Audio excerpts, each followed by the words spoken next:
Hello, and welcome to the second live stream session for VegFest UK online, November the 14th, 15th of 2020.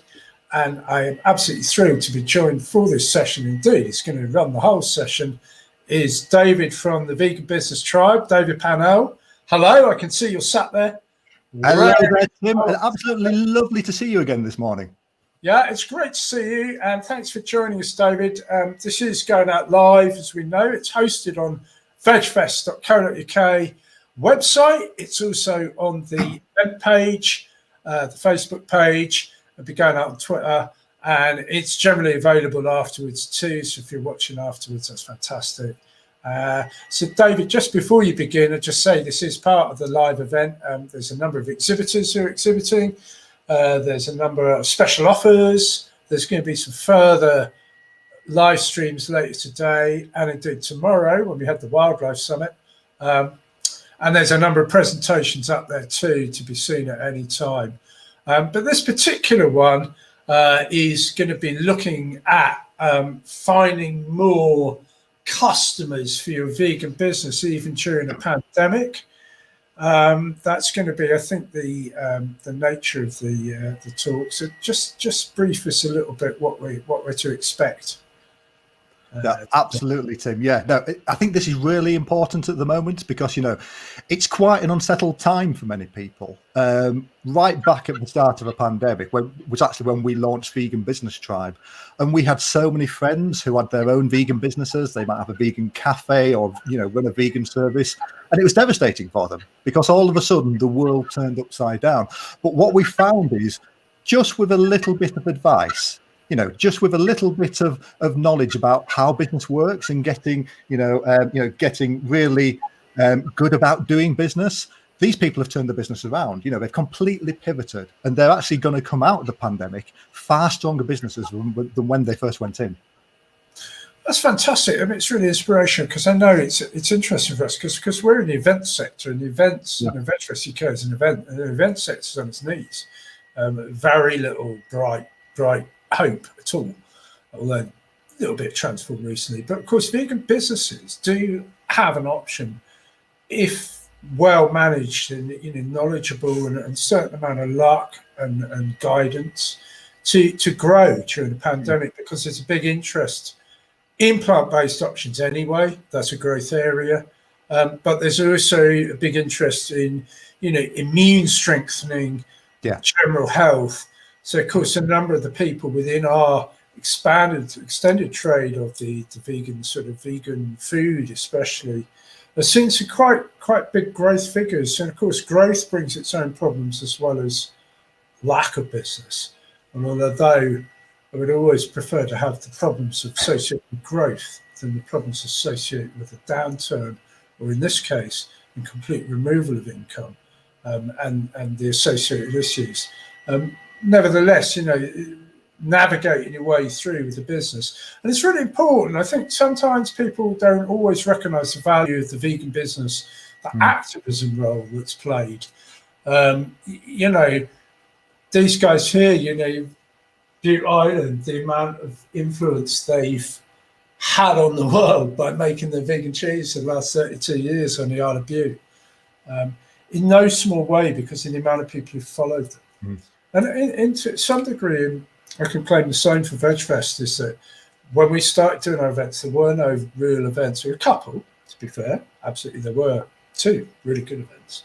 But we kind of really broadened it and give it a festival feel and took it out there, really give it a, and then inspired a lot of other events through that. So it's really important for people to remember that, I think, that their little idea, their little dream can really grow. But it doesn't have to grow. It's about really being sustainable, I'd say. Is that what you would say? Is surviving and sustainability is probably and I actually think that's something that's missing from a lot of vegan businesses. I mean, we all set up a vegan business to better align our personal ethics with how we make a living.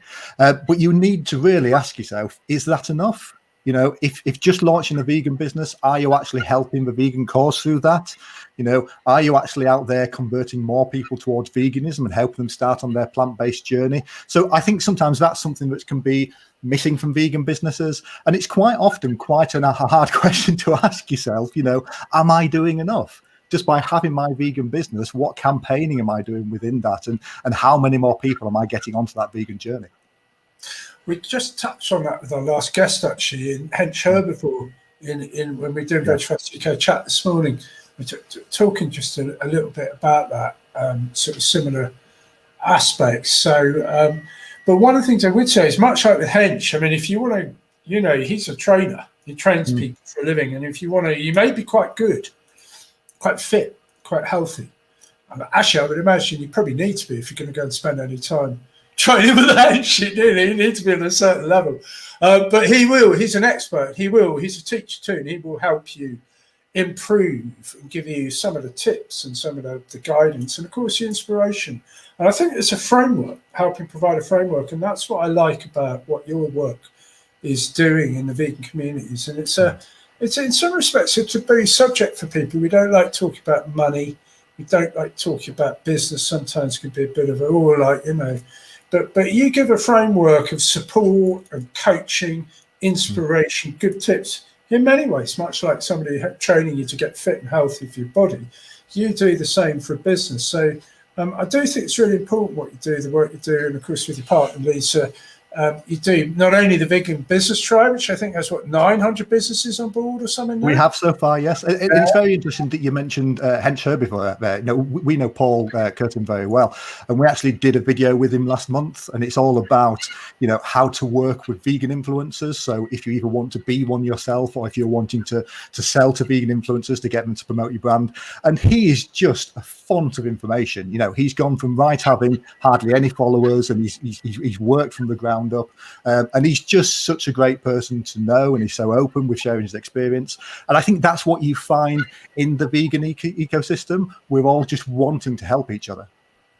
There is a lot of that, and in some respects, the lockdown has and associated, you know, troubles has brought a closer understanding. It has brought people together. It's been a leveler. At the same time, it's also caused a lot of disparity, and I think especially in business, you know, you never want to look like you're not doing well. But now, you know, I mean, I mentioned events. A lot of events are 100% drop off and have been. Yes. And that's very different from having maybe an initial, say, 60% drop off and then coming back to perhaps 30% less than where you were last year. It's a whole different set of problems and challenges, but you know, people don't always know that. They don't know what's behind a business always. They don't always stop and look at how that business operates. They quite often just assume that it's like, oh, well, it's like that, and they don't look behind. And every business has a different business model, a business structure, different finance, different overheads, different margins, different, you know, growth markets or decreasing markets, you know, and it has, in some respects, been a big leveler. In other words, really caused some divisions because people don't always understand what's going on and don't appreciate that, you know, things like 100% drop off is like basically it's pretty much unmanageable. It's very difficult to work with. You can do it. Where an example of this, VegFest is reinventing as an online brand. And I mean, in our first quarter this year, we had 100% drop off, and the second quarter was 100%. But the third quarter is like 97%. And, you know, the fourth quarter will probably be, I don't know, maybe 95% drop off. So we're beginning to claw back maybe 5%. Revenue. Yeah, absolutely. What I would say about that, Tim, is what we said earlier. You know, this is a temporary time, and I think all businesses are going to come out of this with something new. And if VegFest comes out of this, and you've got the live events coming back on stream, but you also then have a really strong virtual side to that, which is what you honed during this time, that's going to make you guys come back so much stronger. Yeah, there is that. I mean, for us, it's about surviving as a business. That's what I think a lot of us are looking at this next few months. It's all about survival. If you can hang on in there and come out the other side, and keep your health and your sanity and your kind of sense of gratitude, I think, and recognition of privilege that these are, we're still very, very fortunate in this country that the problems we're faced with are, in some respects, minuscule. And to try and work with each other and work through this period and not let division set in. It's tough. I mean, I know a lot of in our trade, there's people just haven't got a business anymore. And the associated trades like musicians, the comedians, the nightclubs, the DJs, the costume people, the makeup, the theatre, the performers. I think we all know what festivals generally. Now we're talking about what possible vaccine passports to get into big events and such like. And I think we're going to get into an entire rabbit hole here. But hopefully it's all valid stuff, and hopefully we can help some of these people out today. So, do you want me to crack on? Shall we see what we can do? What we got today, Seb, we've just been chatting 10 minutes there, but I think it's really interesting that we've got this whole business thing coming in. Just before we do go ahead, David, as I say that, I think we're going to be planning to do some more. We've got another one in December. We're talking about one in January where we're going to look at different business aspects. So, yeah, on that note, let me hand over to you, David. I know you prepared a talk, which we've had 10 minutes of already, but you've got plenty of time. I think it'll be about the next 45 minutes talking about, some of the stuff about finding more customers, business tips. You can find out more about this on the Vegan Business Tribe website. There's going to be some questions afterwards. And I think there might be possibly one or two from the public if they want to ask a question. We'll keep an eye out at the end of the session. So on that note, I'll hand over to you, take me off the screen, and we'll give over to David from Vegan Business Tribe. Thank you very much. And thank you so much, Tim. And good afternoon, everyone. And that was actually a really useful chat, just to lay out the landscape of where we're coming from with this presentation. But thank you for joining me online at VegFest UK. And I would like to say, actually, that the team here have done an amazing job linking up people like me with people like you in what really is a difficult time for many of us, especially if you own a vegan business. And what I would say is it's this linking up and supporting each other that's got a lot of people through this year. So before I start in earnest, I just want to repeat our website address, and it is www.veganbusinesstribe.com. And if you have been struggling with your business, or if you just want to have a follow-on chat after watching this presentation, then that's where you can properly connect with both myself and my partner, Lisa Fox, afterwards. I know we've also had quite a few questions sent in, but if you've got any questions yourself, and I believe if you put them in the comments on whatever platform you're watching, that they'll come through, and perhaps we'll pick a couple of those up at the end as well. So, who am I? Well, my name is David Pannell, and I am the co-founder of Vegan Business Tribe. And at VBT, we're here to both support you, inspire you, if you have a vegan business, or if you're thinking of starting one. And it might be that you've got a great idea for a vegan business, but you don't know where to start, or you just want to, validate your idea. Or it might be that you've been trying everything, but you're just struggling to get your vegan business off the ground. And I know there's going to be a few people just nodding there and agreeing with me. Or it might just be that you need some space to work on your business instead of in your business. And at Vegan Business Tribe, we're here to give you that kind of space and that time and that support, and all with a collection of other like-minded vegan business owners.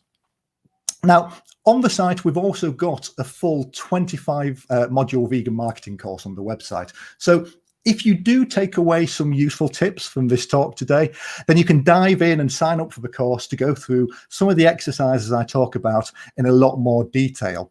Now, alongside Vegan Business Tribe, myself and my partner Lisa, we also run our own vegan agency, which is called Promote Vegan. Now, this is where we work with some of the world's biggest food manufacturers and high street brands to help improve their knowledge of the vegan marketplace, but also just to improve the vegan and plant-based products that they're putting out. Alongside this, we're also the official UK agents for the Vegan Society's Vegan Trademark scheme. And Lisa, my partner, she also writes the monthly business column for Vegan Food and Living magazine. And that's the UK's biggest vegan publication. So all in all, after we just finished bigging ourselves up there, you could say that we live, love and breathe the vegan marketplace and the business landscape as well. And at the core of that, our mission is not just to help people create more vegan businesses, and this is what we touched on at the start with Tim. Our mission is to help people create successful vegan businesses. And this is because your business cannot help us move towards a vegan world unless your business is successful. If you run out of funding or you burn out, and because, just because you can't take a sustainable living from your business without working those ridiculous hours that we've all had to work at some point, then you can't continue to help the vegan cause. Just having a vegan business is not enough. You need to generate a sustainable income. So how do most of us do that? Well, that is the topic of today's talk. We do it by finding customers. And now, what I would say is it doesn't matter if you sell a physical product or if you offer a vegan service, or even if you're a charity looking for donations, you still rely on people giving you their money. Now, this is where many vegan businesses falter, because vegans don't seem to like making money. So, we think it's unethical. And especially if we're trying to make money out of other vegans, or if we think that, commerce is the root of many of the world's problems. But the reality is you can do far much more good in the world with a profit than with a loss. Remember that. We all need customers. And usually we all need more of them as well. So today we're going to look at how successful companies, and successful ethical companies especially, really do find more customers, even during a pandemic. So we're going to look at 4 elements today. First, why you need to identify who you are really selling to and who your customer actually is. Second, how to understand the reasons people buy from you so you can connect with them and find lots more like them. Third, the real way that companies find customers. And as a little bit of a spoiler, the actual answer is that they don't.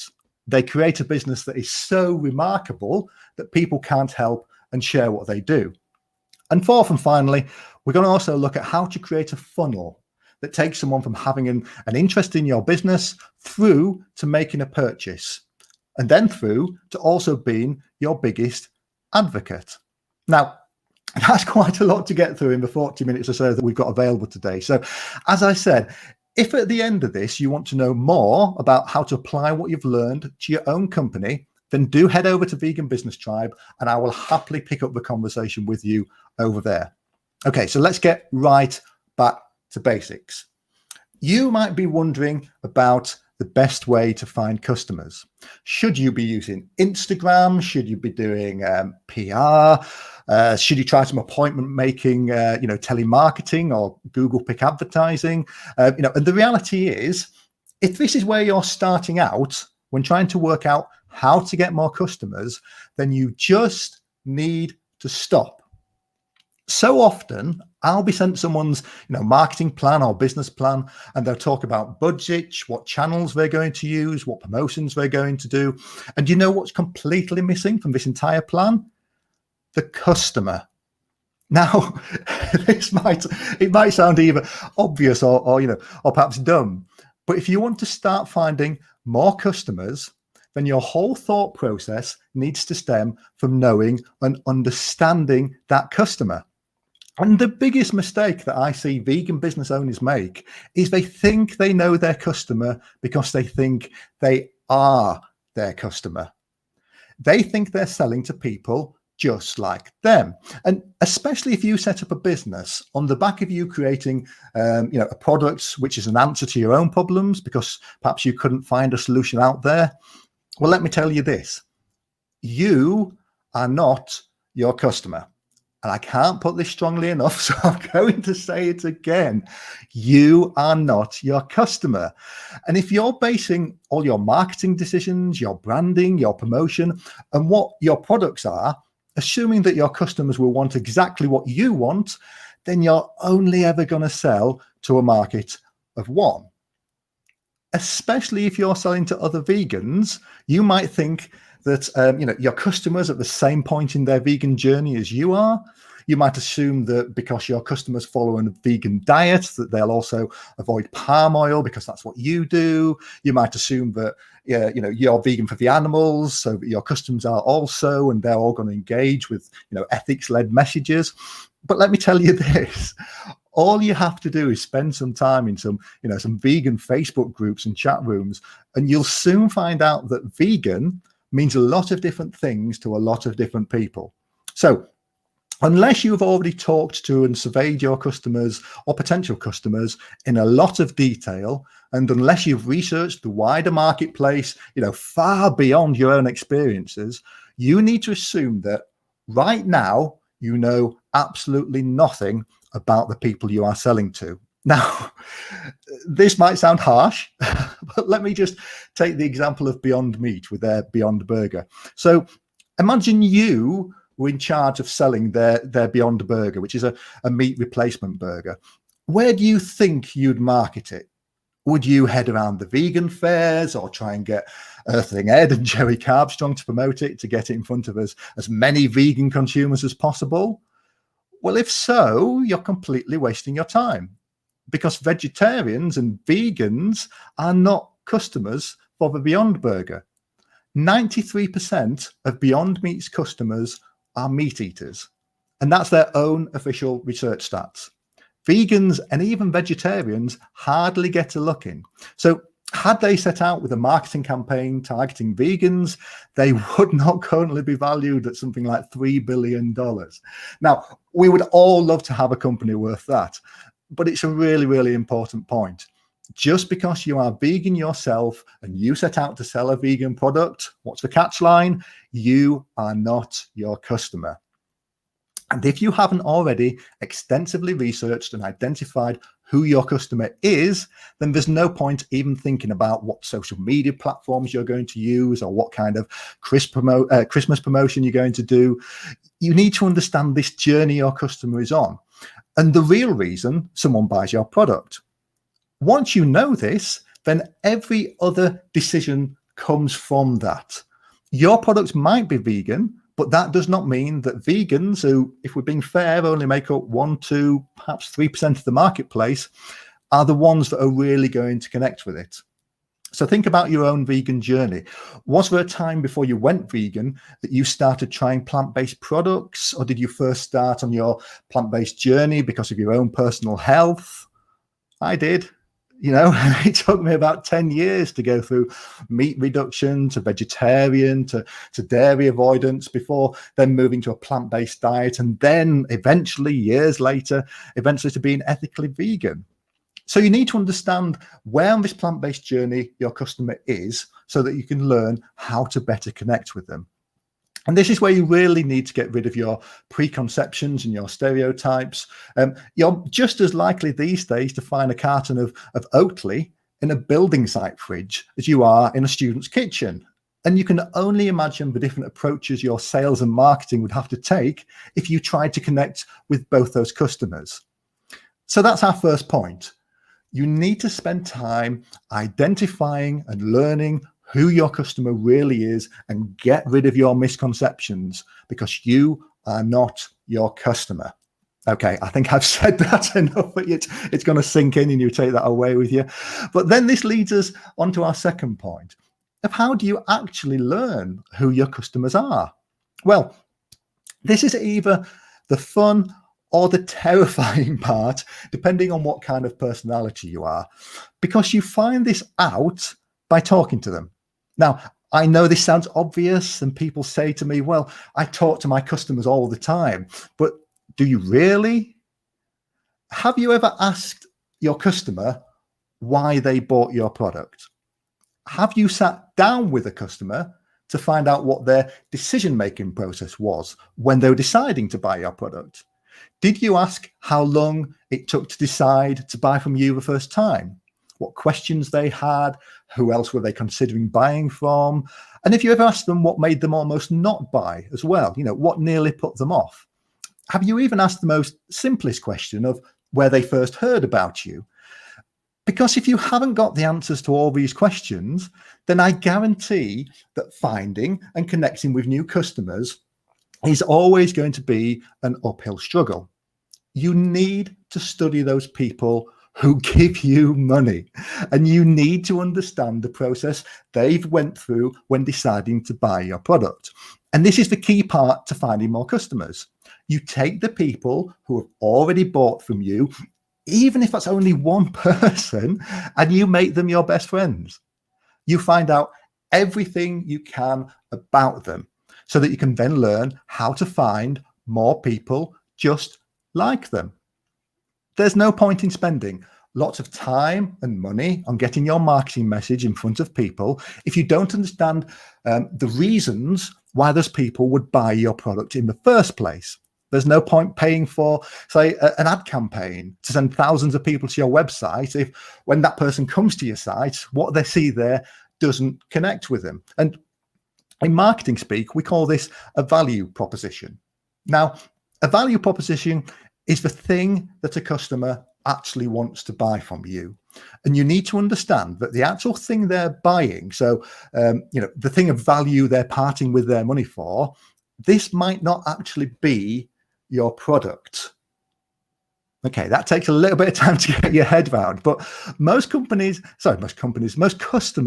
they're looking to buy something to solve a real problem in their lives. And if you can't convince them that you or your product can solve that problem, then they will give your money to solve it. So if you can convince them that you or your product can solve that problem, they will give you money to solve it. It's as simple as that. And the product itself might be secondary to solving that problem. So what do I mean when I'm talking about this? Well, let's look, we spoke earlier about Paul Curtin, who is a fitness coach, hence heard before. Nobody looks for a fitness coach because they want to get fit. Their problem usually isn't fitness. Their problem is that they want to improve their confidence, perhaps, or they want to drop a clothing size, or they want to have more energy, or they want to look good for their wedding day. No one looks for a fitness coach because they want to get better with kettlebells, even though a twice weekly kettlebell session might be what you're actually selling. And once you understand this, and once you understand the actual thing a customer is buying, then you can change your messages, the words you use, the images you use to match that. So looking at more examples, let's take, for instance, 2 vegan ice creams, for example. So we could have, say, Ben & Jerry's non-dairy range and the vegan Magnum. See, that's making me talk about ice creams now. But both these ranges, so the Ben & Jerry's non-dairy and the vegan Magnum, they both sell pretty much the same thing. But if you've got a vegan Magnum and a small pot of vegan Ben & Jerry's next to each other in the chiller cabinet, different people are going to naturally pick different ones.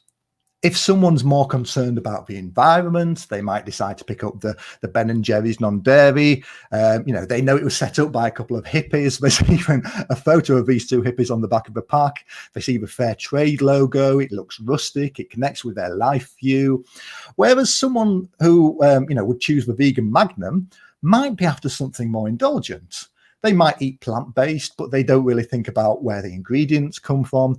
They're just after that chocolatey ice cream hit and want something familiar. But the truth is, both these very different products are produced by the same company, Unilever. Unilever own both Ben & Jerry's and Magnum. So they don't actually care which you pick up. What they do understand, however, and regardless of your thoughts on huge companies like, Unilever and Procter & Gamble, and personally, I do think it's always better to back vegan-owned and run businesses myself whenever you can. But what these big companies do understand is the reasons different customers buy. That's why, if they're wanting to capture the more environmentally conscious vegan ice cream consumers, they don't just try and make an ethical looking vegan Magnum. They launch, or in this case, they bought a completely different brand that they know will better connect with that kind of customer. And that's why so often you'll see large companies or own brands that seem to be, almost in direct competition with each other. And they're not. The Unilevers of this world just understand the customer really well. And they know that if they want to attract a certain type of demographic of customer, they need to use a brand and marketing message, which is especially for them. And you need to know your customers just as well as they do, because a person will only buy from you if your product gives them not just what they need, but also what they want. They'll buy a product or brand that connects with them. And the only way to find out exactly what they want and what they need and what connects with them is to talk to them. And there's no magic to this. You don't have to be a multi-million-dollar company to research your customers. In fact, you can do it a lot better because you can develop real personal relationships with your customer base. And especially if you're a vegan ethical business and your customers align with this, then there's every chance that your customer will want to help you find more customers. And all you need to do is pick up the phone or drop them an email and ask them. So what you need to do is this. Take your best customers. And now these are the people who buy the most from you, and send them an email. Make it clear that you're not selling, but be honest that you are trying to grow the business and you just want to understand your customers better. Find out why they bought your product. Now, from experience, most people will react very positively to this. And if they are indeed your best customers, they will probably already love you and your business already, and they'll be surprisingly happy to talk. So invite them for a Zoom session or a phone call at a time that works for them, and prepare a list of questions that you want to ask. Now, the reason it's far better to do this on the phone or on a Zoom rather than just sending out a survey is because on a survey, people only answer the questions you ask. If instead you give a customer some room to just talk about your product and what their relationship with it is, why they buy it, what they use it for, then you're going to start getting answers to the questions you didn't think to ask.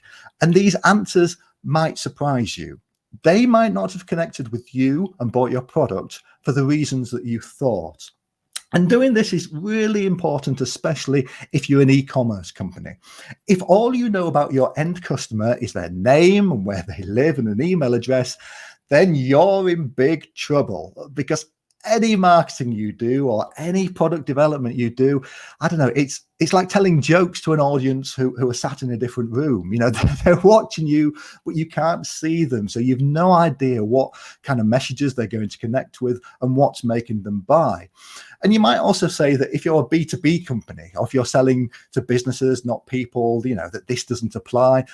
But it really, really does. Because businesses do not buy from you. A person within a business buys from you, and they will have their own problems, their own agendas, and their own reasons for buying that, again, you might just never have thought about. So if you've never done this kind of customer research before, then it might be quite daunting. But if you do head over to our Vegan Business Tribe website and just look for the chapter in the course about researching your customers, we've got some templates and questions that you want to ask, and a few more ideas and instructions about how to set these meetings up. And I urge you to really make your customers your best friends. Get to know them inside out.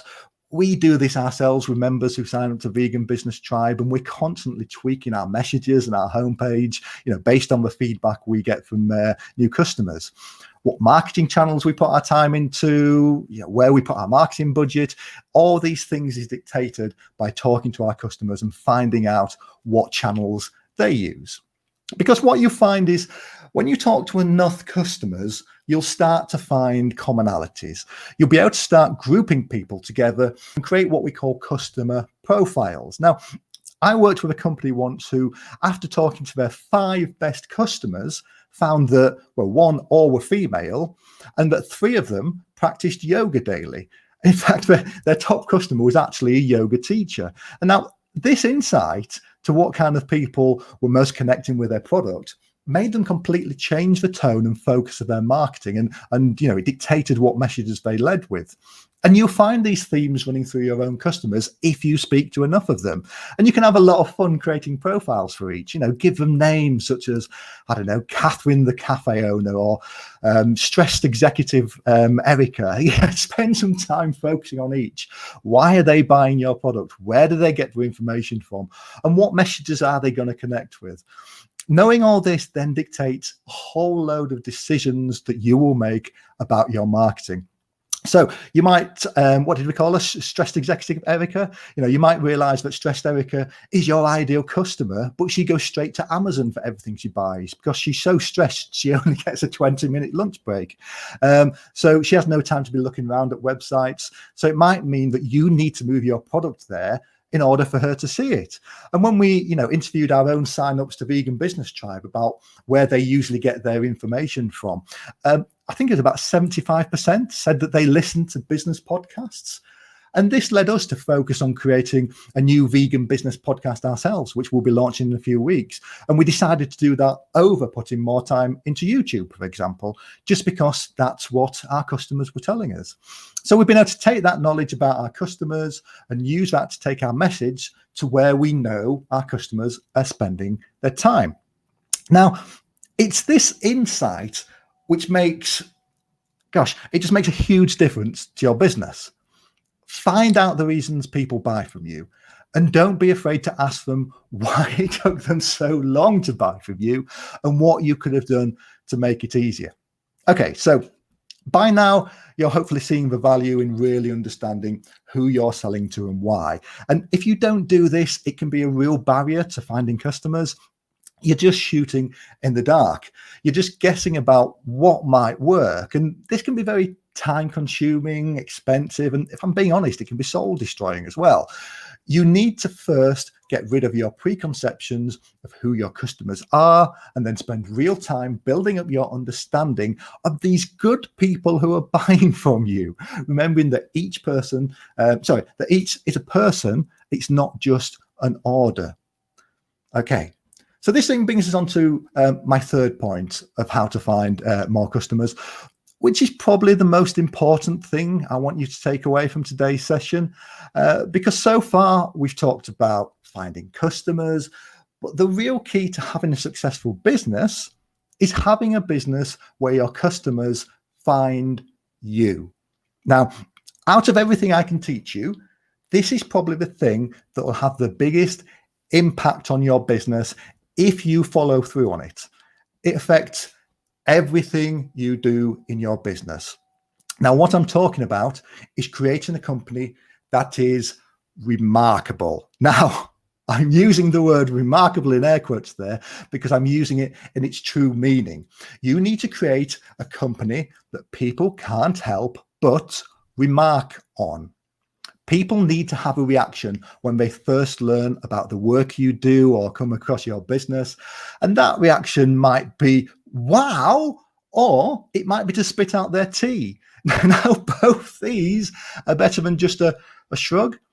And the reason this is so important is that your company or product just being vegan is no longer remarkable. Okay?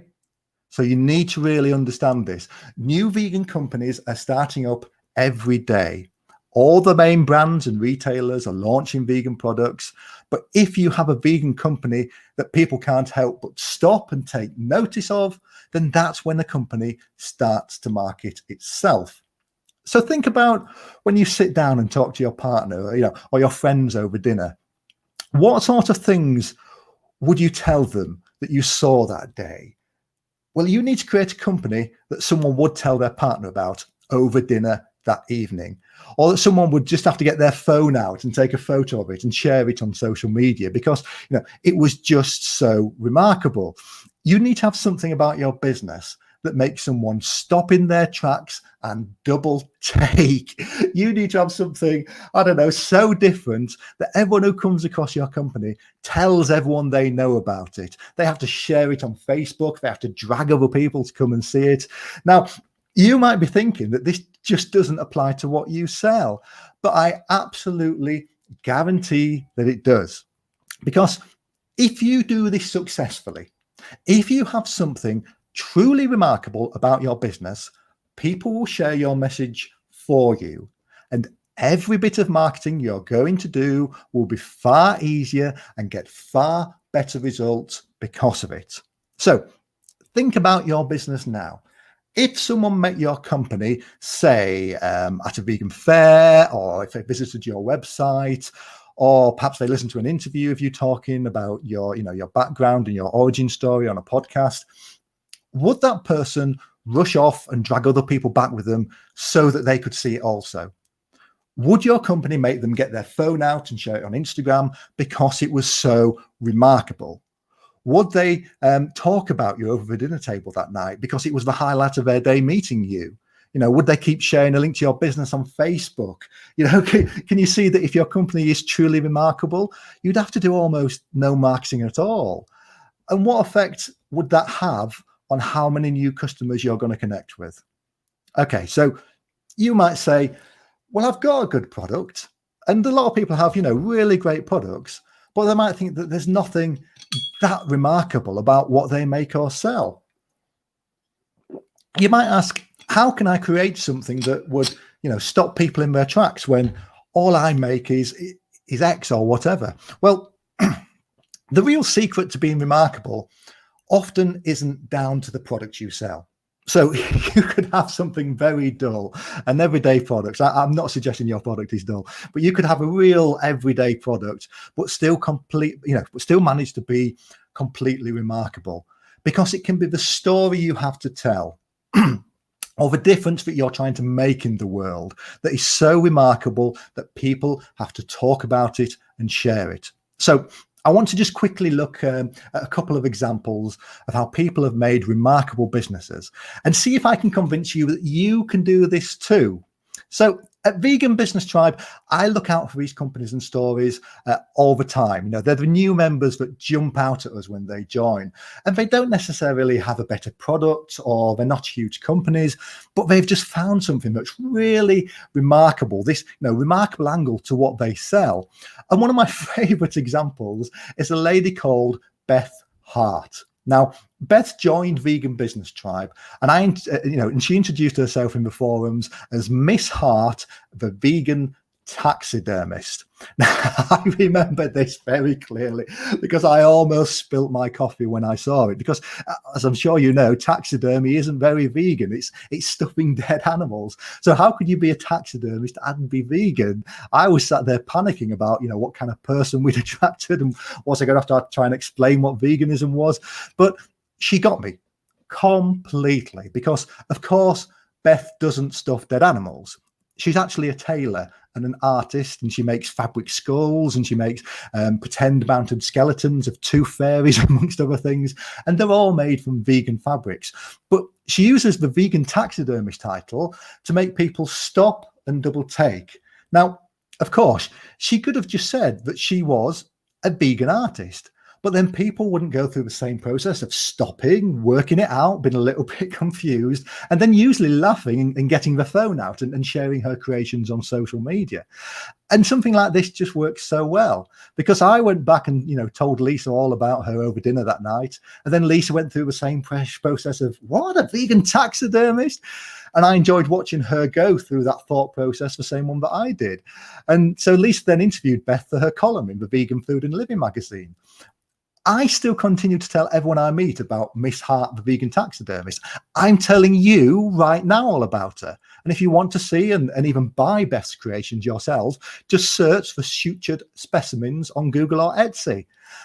And now this is a really important thing. Miss Hart hasn't had to pay for any of this exposure. She could have just taken a full-page advert out in a magazine, and that might have cost her, £800, sometimes more. But people continue to tell her story on her behalf for free because she's come up with such a remarkable angle. And another great example I like to use, when talking about a company that's made themselves remarkable, it might be one you've heard of. It's King's Grooming. Now, Kings make vegan aftershave, and I've got a bottle of their Evolution on my bathroom shelf, and it's a really nice, good aftershave. But I've got such a selection of vegan aftershaves I could buy right now. There are thousands of vegan perfumes, aftershaves, body sprays. And also, I think because most people get aftershaves and perfumes as gifts and presents, that most vegans end up with whatever vegan option there is in Boots or the local supermarket. So how can you create something remarkable in such a saturated marketplace with such an everyday product? Well, Kings did this not by creating a business, but by launching a movement. So Blue O'Connor, who founded Kings, he's very open about his own struggles with mental health in the past and the problems that men especially have in reaching out and talking for, reaching out and asking for help and talking. So Kings also launched a social enterprise called Talk Club. Talk Club supports independently run local groups for men to meet up, talk, and just listen to each other. So each meetup starts with a very simple question of, how are you, out of 10? And anyone can set up their own talk club in their area. Now, this moved Kings beyond being a company, but just sells aftershave. It means that if you buy Kings, you are funding a wider mission. And now this completely changes the relationship that you have as a consumer with Kings. The products that Kings actually sells almost become secondary to what you get out of it as a consumer. You're not only supporting a really good vegan business, you're helping to fund a mission. And so even if you go on and you find an aftershave that you like better or that's cheaper, then as an ethical vegan customer, where are you going to want to put your money? Are you going to want to spend it with a big brand when you've no idea where their profit is going or what they fund? Or are you going to spend it with a company where you know they are positively changing people's lives?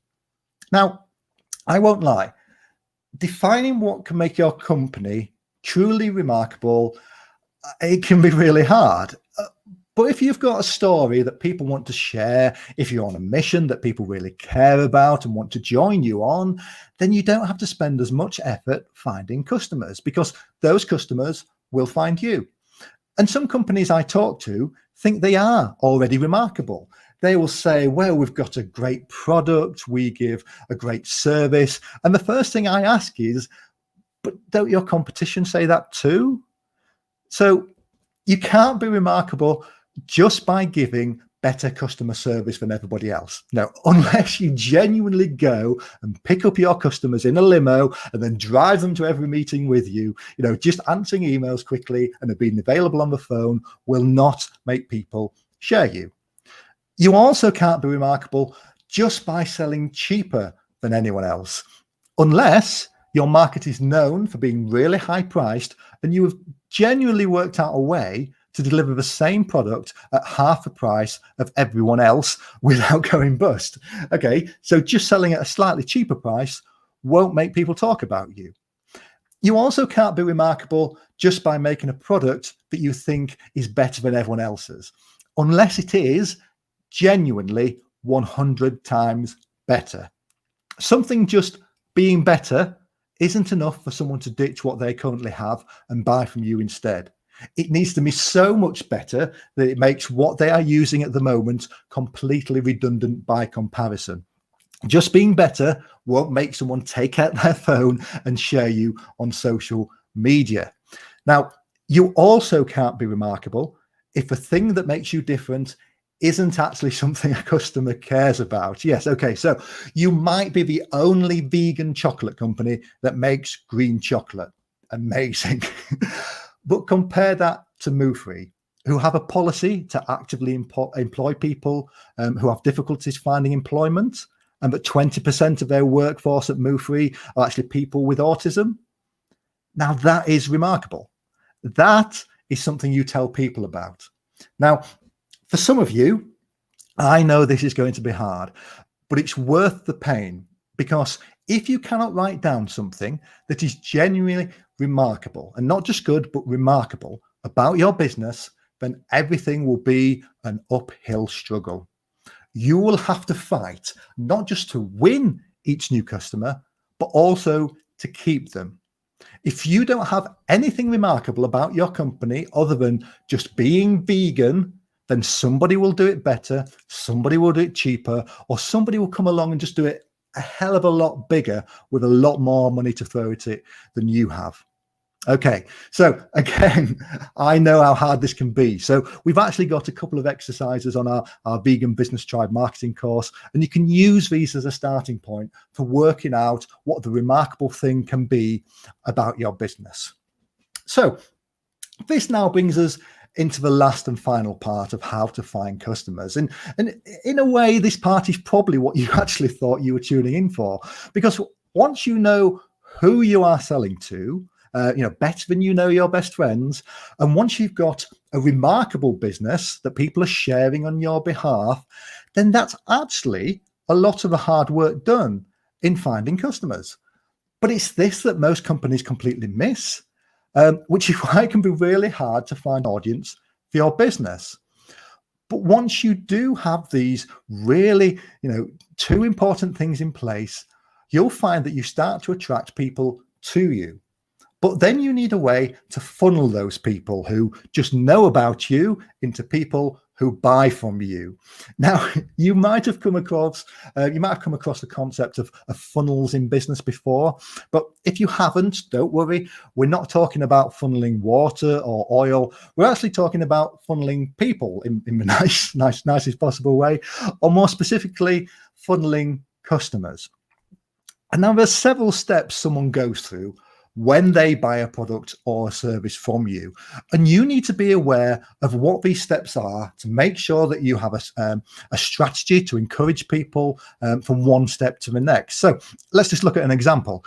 You might be getting people to follow you on social media, but unfortunately you get no money for an Instagram story watch. A Facebook like earns you no money. But these are people who are right at the top of your funnel. And here, you are just trying to make as many people as possible aware of your company. Now, a proportion of these people will move down that funnel and become customers. Some of those people will do it naturally, but most won't.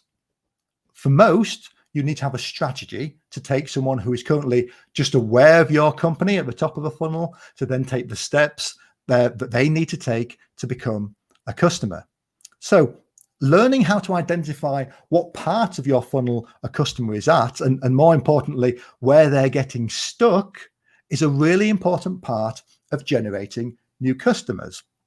But the better your funnel strategy is, so i.e. the better it takes people along the steps to becoming a customer, the more people you will convert and the less time and money you have to spend on making more people aware of your company. Okay, we get that? So what you need to know is there are actually 3 steps to a marketing funnel. And I've simplified it slightly, but the first is awareness. And now this is right at the top of the funnel.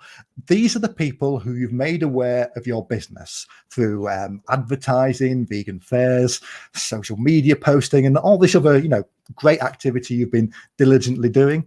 And although it's great to have lots of people aware of your company, there's no point in these people being aware if that's as far as they go. Like I said, you get no money for a Facebook like. So we need to look at the next stage of this funnel. And after awareness is evaluation. Now, when someone is at the evaluation stage, it means that they're not just aware of you, but they're actually thinking about buying from you. But this doesn't mean that they will. And I mean, how many things do you consider buying every year, but you just don't? But if you know what process someone goes through when they're evaluating your product, then you can create calls to action, marketing messages, posts and campaigns, all aimed at budging them towards that evaluation. So for instance, just having a really good and in-depth FAQ or frequently asked questions page on your website can sometimes be enough to help someone start to evaluate your business or product. If you know your customer inside out, you will already know what questions they need to answer before they buy from you. And your marketing can answer these questions before they even ask them. Or you might give, say a discount of a service to help someone engage with you and evaluate if you're going to be able to help them to solve their problem. But the thing is, we also don't want people to get stuck at this second evaluation phase either. There's no point in making someone aware of you and then evaluate you if they don't go on at some point and spend some money with you. Being able to answer whatever question they have, presenting them with the right offer at the right time, or just giving them a healthy push will be the difference between them becoming a customer or drifting off. Because if you've got a leaky bucket, i.e. if you're not turning the people who are already aware of you into customers, then there's no point putting more water into the top of that bucket.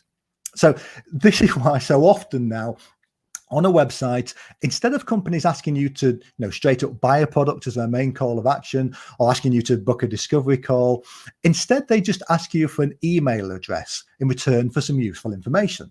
So if you sell, say, a vegan skincare product, you could offer a PDF that helps people choose the right product for their skin type in return for their email address. Or you could offer someone, say, a 10% voucher for a future order in return for signing up for your mailing list. Now, these kind of tactics are really commonplace now, and you've probably engaged with them yourself. But for them to work, and they can work absolutely amazingly well, but the person what the person gets needs to be perceived as high value, because giving an email address, it's still a transaction and it's something that you have to earn. But if someone gives you an email address in return for some information which is going to genuinely help them make a decision and evaluate your product, then you know that they've got a need or an interest in what you sell. In fact, they're actually declaring themselves as potential future customers. And this means you can focus on pushing these people to the final bottom phase of a funnel, which is to make a purchase. Okay, so just to round all that up quickly, if you follow this advice, what you will have done is really got to understand your customer. You will know what marketing messages they connect with, what channels they want to hear from you on. You'll have made a company or a mission or a story that is so remarkable that they won't be able to look away, and they will share it with lots of other people on your behalf.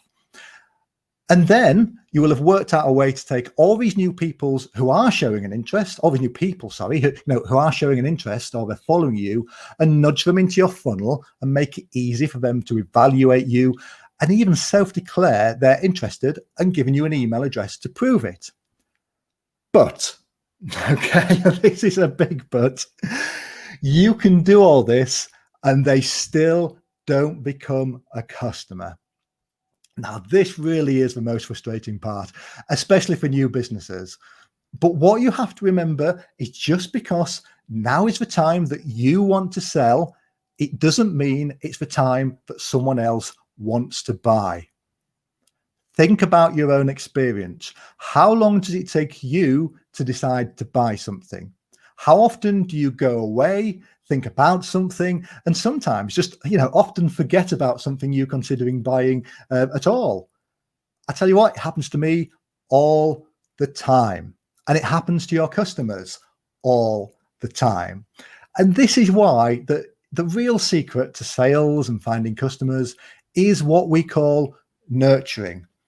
Now you've got someone's email address, or you've got someone watching you on social, you can educate them all about you, your project and your mission.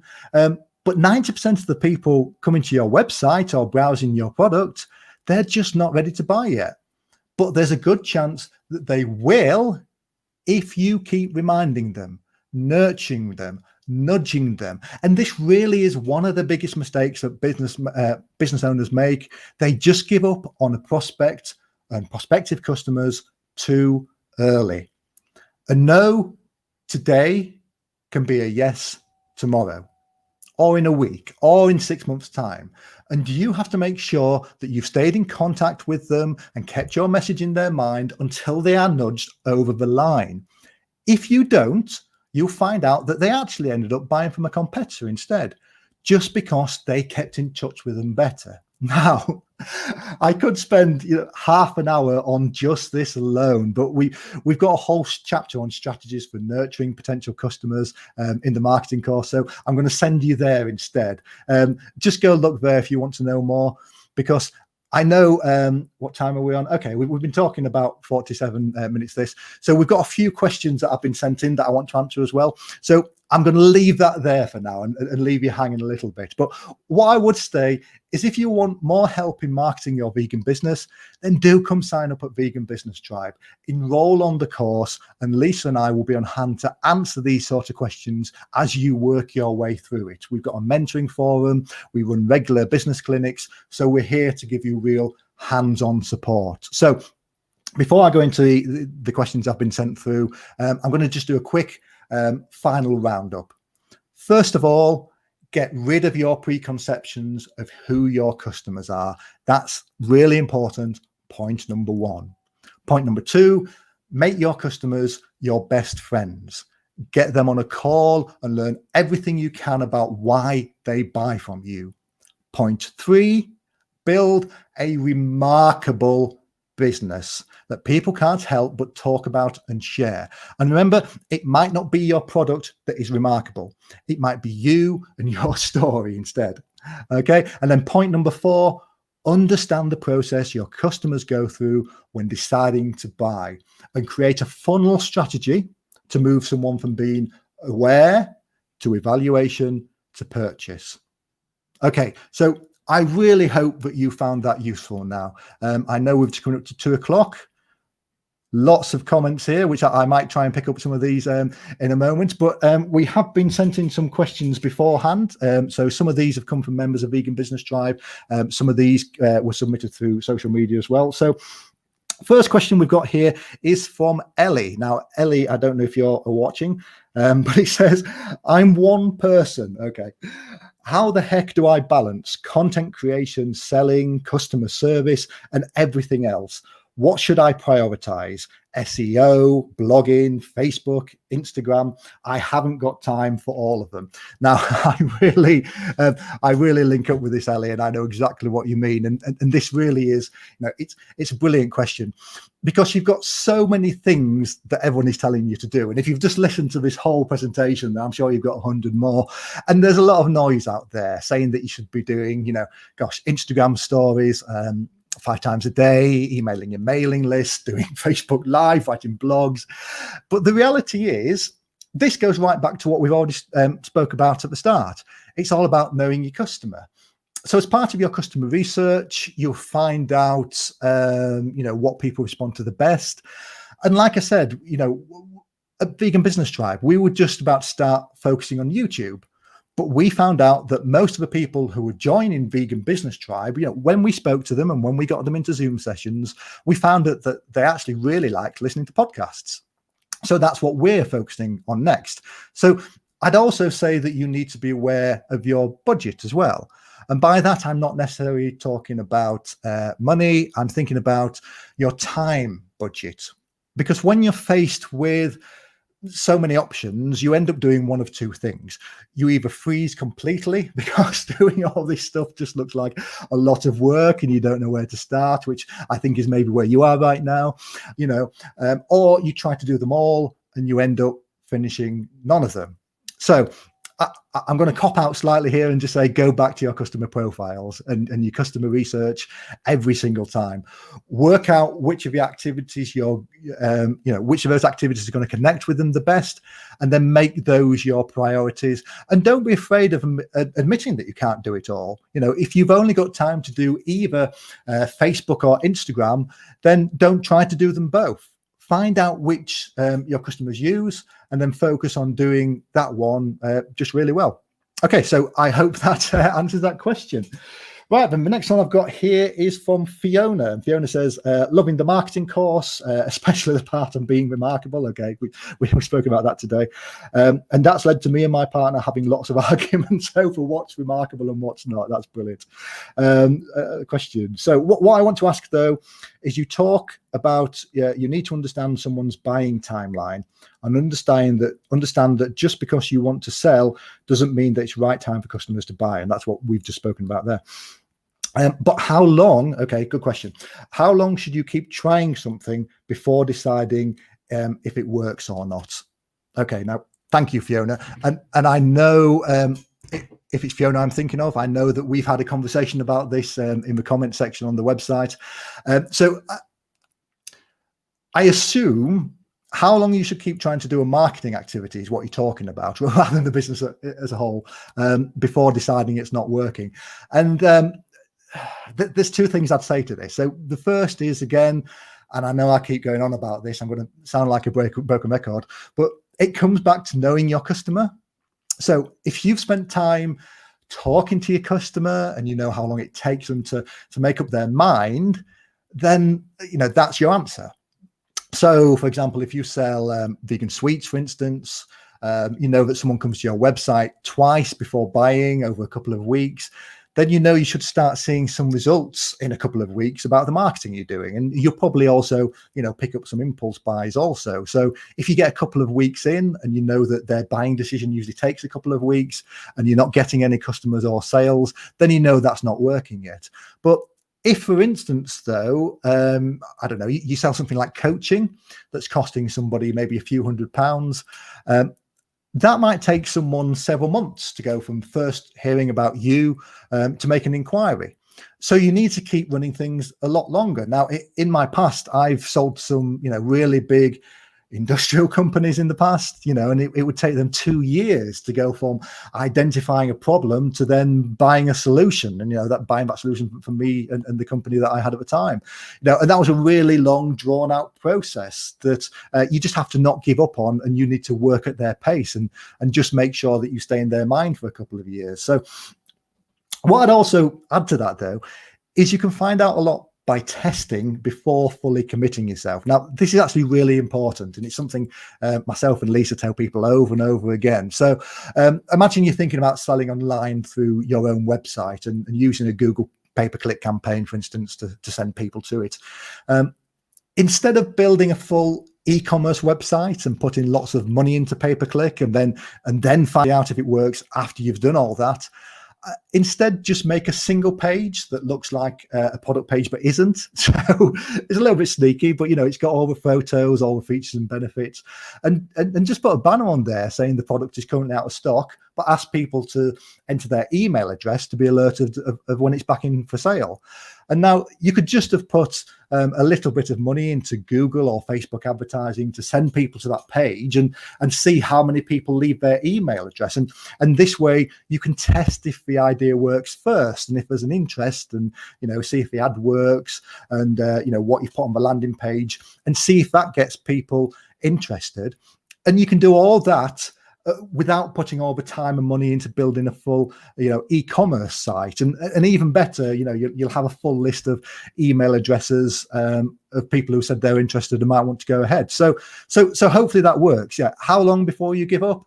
One, it depends on how long your customers take to make a decision. But two, what I would say is don't even get to that point. Make sure you test something first and prove that it's working before you then start putting a lot of time and effort into trying to get results out of it. Okay, questions. Oh, down here. Right, so we've now got another question, which is from Laurie. So Laurie says, I'm vegan myself, but my company isn't. I want to switch over to being a vegan company, but I'm worried that that's going to put some customers off. Now, well, first of all, hello, Laurie. I hope you're watching this. And that is an absolutely brilliant question. And it's actually one that we get asked a lot more than you would think at Vegan Business Drive, because I guess you see people like Piers Morgan in the press, don't you? Just bashing vegans and think that some people really have a strong reaction against vegans, and some people do. But the thing I would say, and I know I'm sounding like a broken record here, but it all goes back to knowing your customers again. So now you don't actually say what your company does, but I'm going to assume that whatever you sell is suitable for vegans, or that you can at least make it suitable. And so if this is the case, then you need to decide if your customers actually care about it being vegan. So, for instance, I mentioned in the presentation Beyond Meat, and 93% of their customers are actually meat eaters. So they know they're never going to lead with a vegan for the animals message, because it's not what the majority, it's not the reason why the majority of the customers are buying their products. But if you're wanting to tap into that wider plant-based marketplace, then the vegan message can be quite secondary. But what I will say, however, and this goes right back to the talk that we had with Tim, before we started the presentation, is that no one is put off from dealing with an ethical company. So take Blonde's Cruelty-Free Eatery in Hull in Humberside. Now, they're actually a vegan cafe, but they use the term cruelty-free, because nobody is going to be put off eating something or eating somewhere that's cruelty-free, are they? So, but it also means that they then have got an opportunity to talk about veganism with their customers, because it leads people to ask, well, why are you a cruelty-free cafe? Why are other cafes not cruelty-free?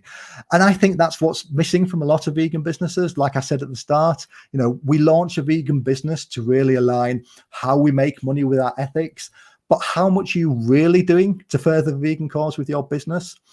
Are you actively making more people go vegan? And we interviewed the owner, Willow, of Blonde's Cruelty-Free Cafe at the start of the year. And I asked her how many vegans she reckoned she'd made over the years from having conversations in the cafe. And she stopped and she thought, and she said, actually, I reckon loads. Whereas if she'd have called it Blonde's Vegan Cafe, these people probably wouldn't have walked through the door. So, yeah. Great question. And again, go back to your customers. If you're just selling to vegans, then you can call yourself a vegan company, because vegans like to buy and support other vegan businesses. If you're not just selling to vegans, you can use the lowest common denominator. You can still be a vegan company, but you can use other terms like cruelty-free or plant-based or even compassionate and leave with them as well. So one final question we've got here. If I can find it now, please bear with me 1 second. That's probably when you start using paper. Now, this is actually a question from Tim. Now, you might have heard of Tim, but Tim asked me, how do you make something remarkable and shareable if you have a normal everyday product? Now, hopefully then, if we jump back into the presentation, I think I probably actually already answered this question, but this is what we were talking about, because so often, if you think about the really remarkable businesses, they sell really everyday products, shoes or food, nothing that amazing. But what is remarkable about these companies is the story they've built up. So take someone, say, like Tom's Shoes. Now, unfortunately, Tom's aren't a vegan company, but for every pair of shoes they sell, they give another pair of shoes to someone in need. So quite often the remarkable thing could be something like that, or it could be the founder's story. So if you look at someone like Jackie and Gareth from Vegan VTA, Jackie spent 18 years working as a dairy farmer before converting to veganism, and now they're some of the brightest up-and-coming content creators and campaigners in the whole vegan marketplace at the moment, and partially because that origin story is so amazing. It's the same with someone else we know, John Arwin. He was a smallholder who killed his own animals before his conversion to veganism, and now he's a campaigner, author, and coach, and getting interviewed by Lad Bible. And this is all because it's not so much now what he's doing is remarkable and what he's selling and his books that he writes. It's the journey he took to get there, which people want to share. And you can look into other marketplaces, and I'm always I'm a big fan of looking at other markets and seeing what you can learn from there and bringing that back to your own business. So take something like plastic boxes. Now, I mean, okay, stick with me here, but how much would you actually pay for a food storage box? One of the little ones that you put your leftovers in and put in the fridge. Maybe a couple of pounds, maybe pick up a pack of 5 in Wilco's or in the supermarkets for a tenner. So how about if I tried to sell you a single little storage box for £20? Okay, you would just laugh and you'd tell me that was a rubbish business idea, but that's exactly what Tupperware do. Okay, so Tupperware just make plastic boxes. Now, they'll say they're better than everyone else's or that they're more airtight, but in reality, the reason people will pay 5 times as much is not the box. It's how it's sold. It's how you buy it. Because if you want to buy a Tupperware box, you buy it through a Tupperware party. And the person hosting it is probably a friend or a mate, or it'll be a friend of a friend. And if you're going to their house, having some wine and having some free food, it's going to be really rude to leave without buying something. So what's actually remarkable about Tupperware is not the product itself. It's how it's sold that is the real point of difference.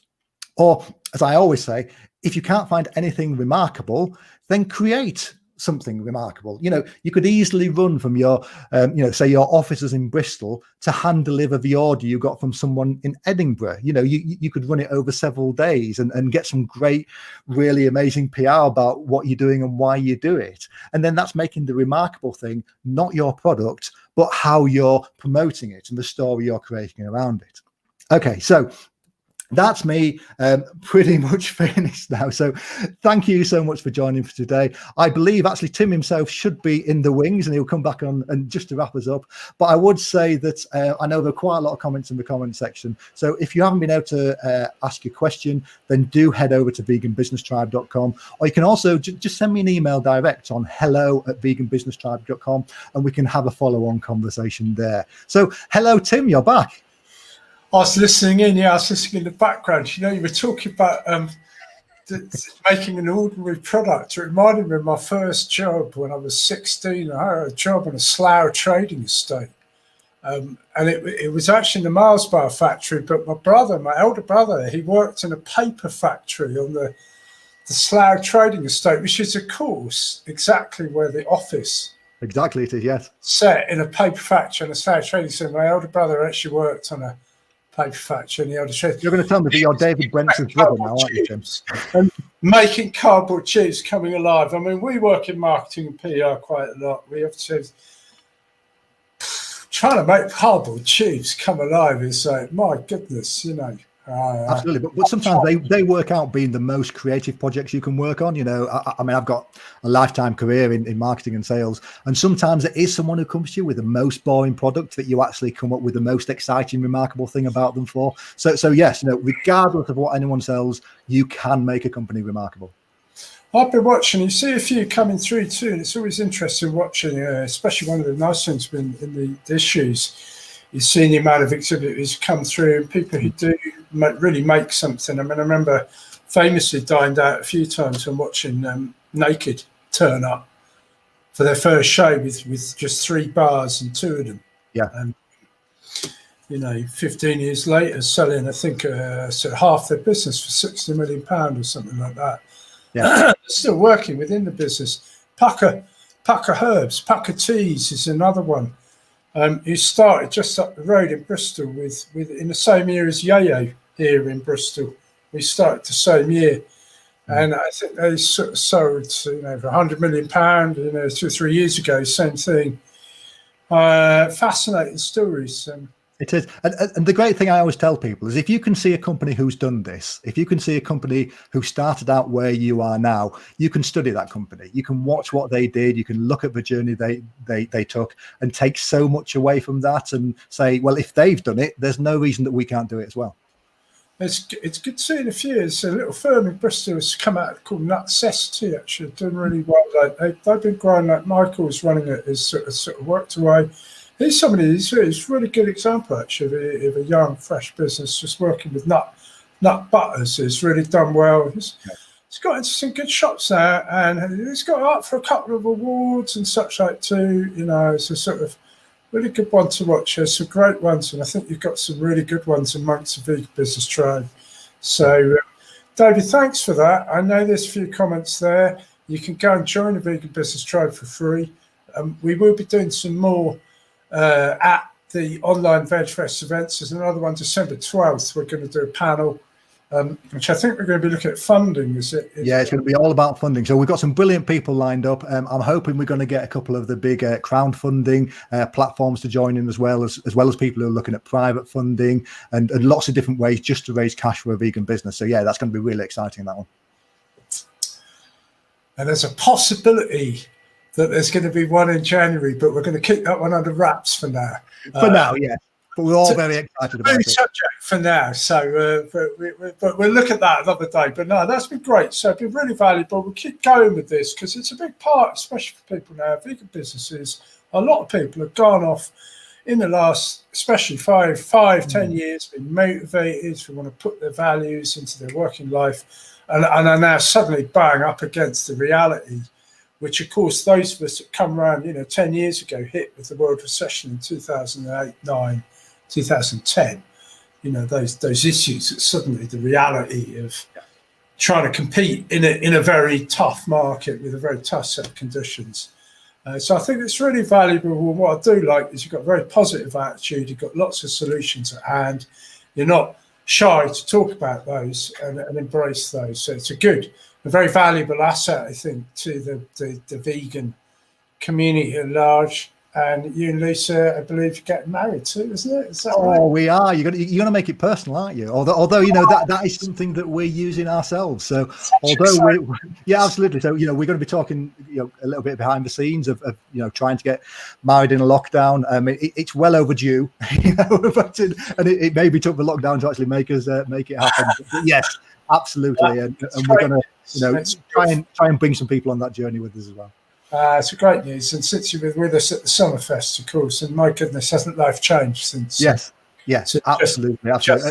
And to be honest, Tim, I'm going to reflect some of that back to you as well. The fact that you're keeping us all going through this time, you're giving us the platforms because, I know you say that the events industry has pretty much taken, understandably a complete dive over this year, but you're still there giving us platforms. And regardless of how many people have, signed in and watched this today, people are going to watch this for the next 6 months to 8 months, and they're going to get some really useful things out of it. And they wouldn't do that if you weren't still there giving us these platforms. So, from all of us who are involved with, doing panels and speaking on VegFest, we're just so grateful for you. So I want to reflect all that straight back to you as well. Thank you. Well, that's a privilege. It's a privilege to keep going. And it's quite a tough one at the moment. I can be assured from many angles, but the best thing to do with the tough times is to it's tough. The tough turn pro. It is. Right, that's brilliant, Tim. Thank you so much for giving us this platform today. Lovely. Thanks, David. And you can answer the questions later. Do share. And we'll be back at 3 o'clock today for the rest of VegFest UK online. If you've been watching, don't forget to go and do a bit of shopping if you can with the online options. And there's special offers. Do go to our page, vegfest.co.uk, and you can find all this information and this and more on that page. Thank you very much.